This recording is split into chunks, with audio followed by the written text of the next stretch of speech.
himself in prison. He finds himself in a dire situation. He finds himself about the farthest point he could possibly seemingly be from Rome.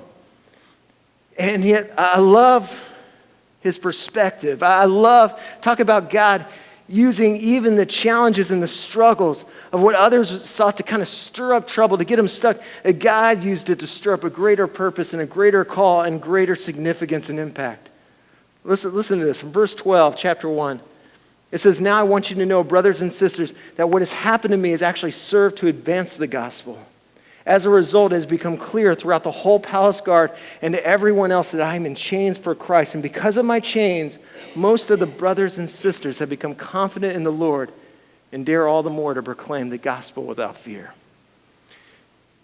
Paul's dream was to preach to a city. And yet, all this challenge, all this struggle, all the things he couldn't have expected, ever planned on, listen, his dream was to preach to a city. God's plan was for him to preach to the nations and to preach to generations. See, Paul never found himself in that prison, never found himself in this place of opposition, this place of struggle. He would have never penned those words. He never would have written the very letter of Philippians that we read today, that we draw encouragement from, that we draw hope from, that we discover and are reminded of this God who, regardless of your circumstance, regardless of your situation, I still got a good plan for you. I'm still working behind the scenes. You might not be able to see it, but I'm working and I'm stirring up something greater than you could have ever planned on, you could have ever hoped for.